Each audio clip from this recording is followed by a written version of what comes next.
बच्चों आज हम इंपॉर्टेंट क्वेश्चंस करने जा रहे हैं। चैप्टर है सर्कल। क्लास 10th के मैथ के सब्जेक्ट का ये एक इंपॉर्टेंट चैप्टर है। इस वीडियो के अंदर मैंने इंपॉर्टेंट एनसीईआरटी के क्वेश्चंस बताए जिसके आने के चांस बोर्ड एग्जाम में सबसे ज्यादा है। तो आपको इन क्वेश्चंस की अच्छे से प्रैक्टिस करनी है। तो स्टार्ट करते हैं वीडियो। सबसे पहला क्वेश्चन है एग्जाम्पल का। क्या लिखा है? Two tangents TP and TQ are drawn to a circle with center O from an external point T। Prove that angle PTQ is equals to angle two OPQ का double. समझ में? To OPQ के बराबर आना चाहिए, उसका prove करना है आपको। तो पहले जो गिवन है वो लिख लेते हैं। गिवन क्या क्या है? Circle with center O। ठीक है, सर्कल है, O सेंटर उसका। दो टेंजेंट बना लिया, TP और TQ। ठीक है, where P and Q are the point at contact. ये देखो पॉइंट एट कॉन्टेक्ट है। हमें प्रूव क्या करना है? एंगल PTQ जो है वो डबल है OPQ के। तो करते हैं प्रूफ। देखो एक थ्योरम है 10.2, उसमें क्या कहता है कि अगर कोई टेंजेंट ड्रॉ होता है ना किसी सर्कल से एक्सटर्नल पॉइंट पे, तो आपस में दोनों इक्वल होते हैं। लेंथ में दोनों इक्वल होंगे, तो दोनों ये क्या है? ये दोनों इक्वल होंगे। तो टीपी क्या हो जाएगा? टीपी जो होगा वो किसके बराबर हो जाएगा? टीक्यू के बराबर हो जाएगा। समझ में आ रहा है? अब जब टीपी टीक्यू के बराबर होगा तो एंगल टीक्यूपी जो होगा, टीक्यूपी यानी ये वाला एंगल और ये वाला एंगल बराबर होगा। क्यों? रीजन है angle opposite to equal sides are equal. समझ में आया? नाउ अब क्या करेंगे? अब देखो ये जो पीटी है, क्या है? ये पीटी वो टेंजेंट है और ओपी क्या है? हमारा यहाँ पे रेडियस है। ये ओपी क्या है? रेडियस है। तो जब टेंजेंट और रेडियस होता है ना तो आपस में परपेंडिकुलर होते हैं। समझ में आया? तो ओपीटी जो होगा हमारे कितने डिग्री का हो जाएगा? फिर 90 डिग्री का। और एंगल ओपीक्यू हमें पता ही है कितना है। अच्छा, एंगल ओपीक्यू नहीं पता तो कह सकते हो एंगल ओपीक्यू जो है, ओपीक्यू, एंगल ओपीक्यू ये वाला एंगल और एंगल टीपीक्यू ये दोनों किसके बराबर होने चाहिए? 90 डिग्री के बराबर। तो मैं कह सकता हूँ एंगल टीपीक्यू जो होगा 90 माइनस एंगल ओपीक्यू होगा। इसे इक्वेशन सेकंड मान लो। समझ में आया? अब ये एक ट्राइंगल बन चुका है। तो ट्राइंगल का रूल होता है कि एंगल सम प्रॉपर्टी 180 डिग्री के बराबर होता है। तो एंगल टीपीक्यू, टीक्यूपी और पीटीक्यू इन तीनों का एंगल का सम कितना होगा? 180 के बराबर होगा। ठीक है, अब क्या करेंगे हम? एंगल टीपीक्यू प्लस में एंगल टीपीक्यू लिख सकते हैं इसको दो बार। ठीक है, टीक्यूपी और टीपीक्यू लिख सकते हैं क्योंकि दोनों बराबर है। क्योंकि देखो टीपीक्यू और टीक्यूपी दोनों का एंगल सेम है, तो इसलिए हमने दोनों का टीपीक्यू ही ले लिया। और एंगल पीटीक्यू भी है प्लस इसमें हो जाएगा 180 के बराबर। अब ये टू एंगल टीपीक्यू हो जाएगा प्लस पीटीक्यू 180 के बराबर। अब देखो एंगल टीपीक्यू जो है वो 90 में से एंगल ये वाला जो इक्वेशन था इसकी जगह मैंने ये लिख दिया। ठीक है, तो ये इक्वेशन फ्रॉम इक्वेशन सेकंड से आया, ये वाली बात है। अब इसको और सॉल्व करते फर्दर। देखो जब हम इसे सॉल्व करेंगे एंगल जो है आपका, ठीक है, वो कैसा हो जाएगा? 2 से मल्टीप्लाई करेंगे तो 180 हो जाएगा। तो 180 से 180 कट जाएगा। अब बाकियों को इधर भेज दो। तो एंगल पीटीक्यू जो हो जाएगा किसके बराबर हो जाएगा? 2 एंगल ओपीक्यू के। तो ये प्रूव हो गया।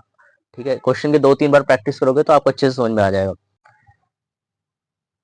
देखो अगला सवाल में कह रहा है PQ is a cord of length 8 centimetre of a circle radius 5 centimetre. 8 centimetre इसका लेंथ है, किसका? कॉर्ड का लेंथ। और रेडियस कितना है? 5 centimetre. The tangent P and Q intersect at T, यानी ये दोनों जो टेंजेंट है T पे आपस में इंटरसेक्ट कर रहा है। तो हमें लेंथ क्या बताना है? TP का लेंथ बताना है, इसका लेंथ बताना है कितना होगा। तो OT को क्या करेंगे हम? पहले ज्वाइंट कर देंगे। OT को हम कर देंगे ज्वाइंट। ऐसा इसलिए करेंगे ताकि हमें क्या मिल जाए? ट्राइंगल मिल जाए। ट्राइंगल से काम आसान हो जाता है। तो 10.2 के थ्योरम के हिसाब से हमने पढ़ा था कि लेंथ क्या होता है? टेंजेंट का इक्वल होता है। तो टीपी किसके बराबर हो जाएगा? टीक्यू के बराबर हो जाएगा। अब मैं इस ट्राइंगल की बात करूं, अगर मैं इस ट्राइंगल की बात करूं तो ये क्या हो जाएगा? आइसोस्केलस हो जाएगा क्योंकि टी क्यू और टीपी बराबर है। टी क्यू और टीपी क्या है? बराबर है। तो ये आइसोस्केलस ट्राइंगल हो जाएगा, दो साइड इक्वल है।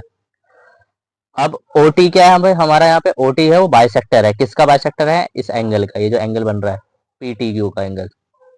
अब जब बाइसेक्टर है तो ओटी क्या हो जाएगा? पी क्यू के परपेंडिकुलर हो जाएगा क्योंकि बाइसेक्ट करने पे परपेंडिकुलर हो जाता है। समझ में आया? और ओटी परपेंडिकुलर जब परपेंडिकुलर हो गया पी क्यू का तो पी आर किसके बराबर हो जाएगा? पी आर किसके बराबर हो जाएगा? क्यू आर के बराबर। अब पी आर क्यू आर के बराबर हो जाएगा तो पी क्यू का क्या हो जाएगा? पी आर आधा हो जाएगा। और पी क्यू का हमारी लेंथ पता है कितना है? 8 है। तो आधा हो जाएगा तो कितना हो जाएगा? 4 हो जाएगा। पी क्यू कितना हो जाएगा?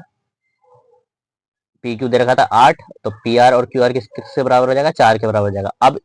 अब राइट ट्राइंगल की बात करें, ओ आर पी, ये वाला जो ट्राइंगल है O R P, O R P की बात करें तो इसमें हम लगा सकते हैं पाइथागोरस थ्योरम। इससे क्या होगा, ओपी आ जाएगा। क्या आ जाएगा, ओपी या ओ आर आएगा, सॉरी ओपी तो दे रखा है ना, ओपी तो दे रखा है, ओ आर आ जाएगा यहाँ से। तो हम यहाँ से ओ आर निकाल सकते हो। तो देखो ओ आर क्या आ रहा है, सॉल्व करके 3 सेंटीमीटर आ रहा है। अब उस फॉर्मूले के हिसाब से टीपी जो हो ना हमारा टीपी, उसको हम एक्स मान लेते हैं। इस टीपी को क्या मान लिया हमने, एक्स मान लिया। तो पाइथागोरस थ्योरम का फॉर्मूला इसमें भी लगा सकते हैं हम। तो टीपी का स्क्वायर हो जाएगा पी आर का स्क्वायर प्लस आर टी का स्क्वायर, इस वाले ट्राइंगल में। ठीक है, पी आर टी वाले ट्राइंगल में। तो यहाँ से क्या आ जाएगा, एक्स स्क्वायर आ जाएगा 60 प्लस आर टी स्क्वायर। अब टीपी हमें पता है क्या है, टेंजेंट। टेंजेंट है तो एंगल ओपीटी कितना हो जाएगा, 90 डिग्री हो जाएगा। एंगल ओपीटी 90 डिग्री हो जाता है। यहाँ पे भी राइट एंगल ट्राइंगल बन रहा है एक और। तो ओपीटी ट्राइंगल में, ओपीटी वाले ट्राइंगल में, ओपीटी समझ में आ रहा है, ये वाला जो ट्राइंगल है, इसमें भी लगा देंगे पाइथागोरस। तो जब इसमें तुम पाइथागोरस लगाओगे सारे वैल्यू पुट करने के बाद, तो ये जो एक्स स्क्वायर की वैल्यू थी इसमें हम पुट कर देंगे इसके अंदर। तो इससे क्या होगा, आर टी आ जाएगा 16/3। ठीक है, आर टी कितना हो गया, 16/3 फ्रॉम इक्वेशन फर्स्ट। अभी आर टी की वैल्यू हम पुट कर देंगे इसके अंदर। ठीक है, इसमें पुट करने पे आंसर आ जाएगा आपका 20/3 सॉल्व करने पे। ठीक है, तो ये क्वेश्चन थोड़ा सा लेंथी था, इसकी प्रैक्टिस अच्छे से करना तभी समझ में आएगा। आते हैं अगले सवाल पे, एक्सरसाइज का। तो सवाल है एक्सरसाइज 10.2 का, लिखा है prove that the tangent drawn at the end of diameter of a circle are parallel. कह रहे हैं किसी सर्कल के डायमीटर के एंड पे अगर दो टेंजेंट है तो वो आपस में पैरेलल होते हैं, इसको प्रूव करो। तो करते हैं प्रूव। तो हमने मान लिया ए बी यहाँ पे हमारा डायमीटर है, समझ में, ए बी को डायमीटर मान लिया और दो टेंजेंट बना दिया पी क्यू और आर एस। पी क्यू और आर एस बना दिया हमने टेंजेंट, और उसका पॉइंट क्या लगा दिया, ए और बी। ठीक है, इस पॉइंट पे आपस में क्या हो रहा है, टेंजेंट बना रहे हैं। तो जो यहाँ पे रेडियस जो करेंगे हम ड्रॉ, इसमें जो ओ ए हो जाएगा वो परपेंडिकुलर हो जाएगा किसके, आर एस के, और ओ बी जो है किसके परपेंडिकुलर है, पी क्यू के। समझ में आ रहा है। तो एंगल ओ ए आर हमें पता चल चुका है, इससे क्या है, 90 डिग्री है। ओ ए आर 90 डिग्री है किसके, ओ ए एस के, ओ ए एस के। ये भी बराबर हो जाएगा, ये भी क्या हो जाएगा, बराबर हो जाएगा, ये भी 90 डिग्री का होगा। एंगल ओ ए आर भी 90 हो गया, ओ ए एस भी 90 हो गया। एंगल इसमें भी क्या हो जाएगा, एंगल ओ बी पी 90 हो जाएगा, ओ बी क्यू भी 90 हो जाएगा। तो हम ऑल्टरनेट इंटर एंगल से पता लगा सकते हैं कि एंगल ओ ए आर जो है वो ओ बी क्यू क्या है, बराबर है ऑल्टरनेट इंटर एंगल से, और ओ एस किसके बराबर है, angle O B Q. Since alternate inter angles are equal, lines P Q and R S will be parallel. तो अगर तुम ऑल्टरनेट इंटर एंगल को इक्वल कर देते हो तो लाइन वैसे ही आपस में पैरेलल हो जाता है। समझ में आया। अगला सवाल क्या लिखा है, two concentric circles are of radius 5 centimeter and 3 centimeter. दो कंसेंट्रिक सर्कल है, जिसका कंसेंट्रिक सर्कल होता है जिसका मिड पॉइंट क्या हो, सेम हो, सेंटर जिसका सेम हो। तो रेडियस दे दिया इतना और इतना। Find the length of the chord of the larger circle which touches the smaller circle. ठीक है, तो लार्जर सर्कल का कॉर्ड बताना है जो स्मॉलर सर्कल को टच करे, यानी टेंजेंट बना है उस पर, तो इसका लेंथ बताना है। समझ में आया। तो हमने कंसेंट्रिक सर्कल पहले बना लिया। अब इस कंसेंट्रिक सर्कल के हिसाब से आप इसमें मैंने बता सकता हूँ कि ओ ए जो है वो परपेंडिकुलर हो जाएगा पी क्यू के। क्यों, क्योंकि ओ ए क्या यहाँ पे रेडियस है, ओ ए क्या है यहाँ पे रेडियस है। अब यहाँ पे देखो ये रेडियस ही परपेंडिकुलर है, तो मैं इसमें ट्राइंगल ओ ए पी में, इस वाले ट्राइंगल में लगा सकता हूँ पाइथागोरस थ्योरम, ताकि हमें ये वाला साइड मिल जाए। समझ में, ये वाला साइड मिल जाए। तो हमने लगा दिया ओ ए का स्क्वायर जो होगा ओ ए स्क्वायर प्लस में ए पी का जो स्क्वायर होगा इसके, ये हाइपोटेनस के बराबर हो जाएगा। ओ ए का स्क्वायर और ए पी का स्क्वायर क्या हो जाएगा, ओ पी के स्क्वायर के बराबर हो जाएगा। तो यहाँ पे ए पी आ जाएगा आपका, कितना आ जाएगा, ए पी 4। अब ए पी 4 है तो ये भी तो 4 ही होगा। समझ में आ रहा है।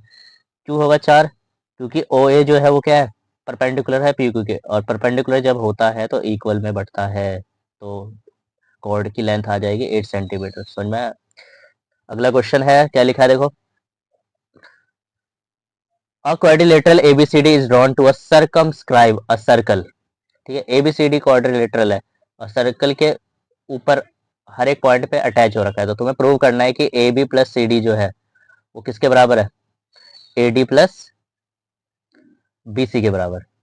ठीक है, तो देखो यहाँ पे डी आर है, डी आर किसके बराबर हो जाएगा, डी आर किसके बराबर हो जाएगा, डी एस के बराबर हो जाएगा, ये लिख दिया टेंजेंट की वजह से। ऐसे सी आर किसके बराबर हो जाएगा, सी क्यू के बराबर हो जाएगा। बीपी किसके बराबर हो जाएगा, बीपी क्यू बी के बराबर। और ए पी किसके बराबर हो जाएगा, ए एस के बराबर हो जाएगा। ये रीजन है इसका टेंजेंट। अब सारे इक्वेशन को प्लस कर दो, यानी डी। तो अब हम ऐड कर देंगे सारे इक्वेशन को कर दो ऐड। इस साइड वाले इक्वेशन को भी ऐड कर दो, इस साइड वाले को भी ऐड कर दो और बराबर कर दो। तो अब यहाँ पे देखो D R C R same लग रहे हैं, और यहाँ पे डी आर इसमें भी आर है, इसमें क्या है, दोनों में पी है, तो इसको दोनों में ले लिया ब्रैकेट पे, ठीक है। और फिर इसमें भी सेम ऐसे ही करेंगे। अब D R plus C R क्या बन जाएगा पूरा, D R plus C R क्या बन जाएगा, देखो डी आर और सी आर, तो क्या बन गया, ये सी डी बन गया, सी डी बन गया, या सी डी ले लिया। और बीपी प्लस एपी, यानी बीपी देखो जरा, BP plus AP, BP plus AP क्या बन गया, ए ए बी बन गया, ठीक है। तो इसको मैंने यहाँ पे लिख लिया, इसको डी एस ए एस को ले लिया ए डी, और C Q plus B Q के लिए बी सी, तो हो गया prove.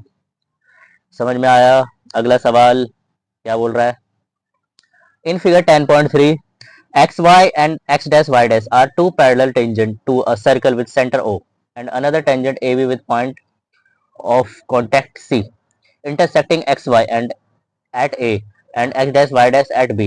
Prove that angle AOB equals to 90 degree, यानी AOB को 90 डिग्री बनाना है, इस वाले को 90 डिग्री को बताना है कि 90 डिग्री है। तो इसमें देखो, इसमें अगर मैं ट्राइंगल OPA की बात करूँ, ट्राइंगल OPA, इस वाले ट्राइंगल की बात करूँ, ठीक है, तो इसमें OP क्या हो जाएगा, OP किसके बराबर होगा, OP बराबर हो जाएगा किसके, OC के, OP OC के बराबर हो जाएगा, क्योंकि क्या है, रेडिया सेम है इसका, अगर मैं यहाँ पे रेडिया बनाऊँ तो। और AP किसके बराबर हो जाएगा, AC के बराबर हो जाएगा, AP जो है हमारा किसके बराबर हो जाएगा, AC के बराबर हो जाएगा टेंजेंट की वजह से। और AO जो है वो क्या है, कॉमन हो जाएगा, AO क्या हो जाएगा, कॉमन हो जाएगा, AO क्या हो जाएगा, कॉमन। समझ में आ रहा है। जब AO कॉमन हो गया इस ट्राइंगल में, तो हम कह सकते हैं कि ट्राइंगल OPA जो है, OPA ये वाला ट्राइंगल और ये वाला ट्राइंगल, OPA और OCA ये वाला ट्राइंगल क्या हो सकता है, दोनों कॉन्ग्रेंट हो जाएगा एस रूल से। और एंगल POA जो है, POA ये किसके बराबर हो जाएगा, एंगल COA के, COA के, समझ में आया, COA के बराबर हो जाएगा।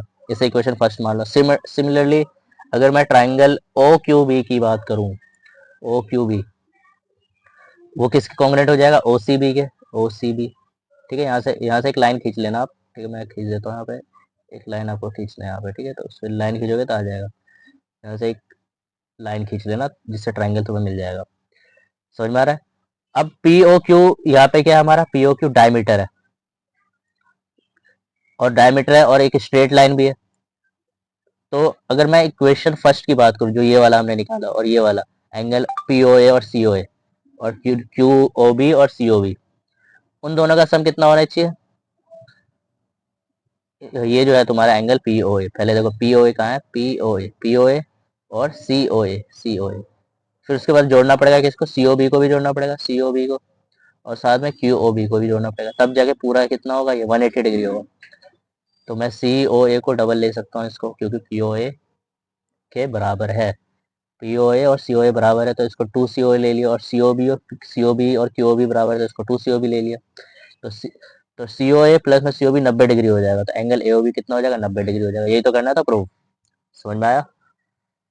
अगला क्वेश्चन लिखा है, proof that the angle between the two, सवाल कह रहा है कि proof that the angle between two tangent drawn from an external point to a circle is supplementary to the angle subtended by the line segment joining the point of contact at the center।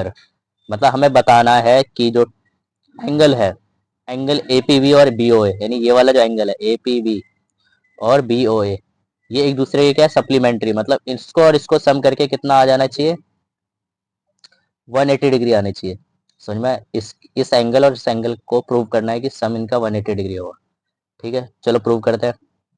अब देखो ये जो मैंने figure बना रखा है यहाँ पे, OA किसके बराबर हो जाएगा, यहाँ पे OA OB के बराबर हो जाएगा, ठीक है। OA रेडियस है, तो ये PA जो है तुम्हारा, OA जो रेडियस है, तो PA जो है ये हमारा PA के क्या हो जाएगा, परपेंडिकुलर हो जाएगा, क्योंकि टेंजेंट बना रहा है। तो एंगल OAP जो होगा, OAP 90 डिग्री हो जाएगा।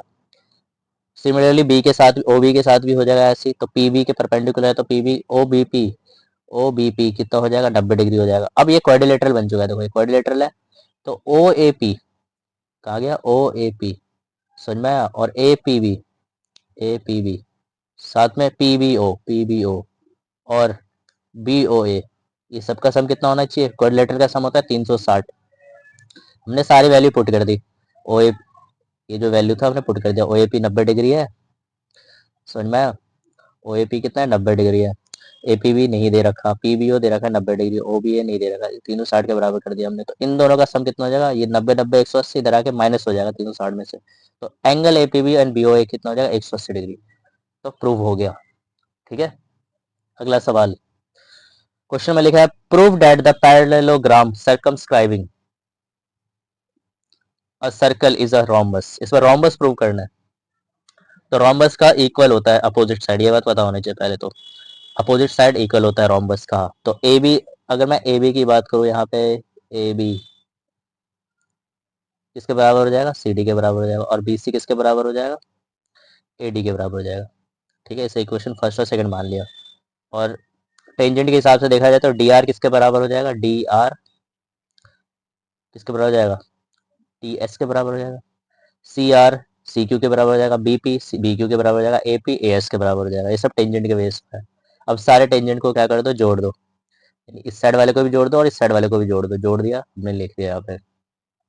फिर से वही करेंगे, डी आर और सी आर मिला के क्या बना रहे हैं? डी सी बना रहे हैं, लिख दिया हमने।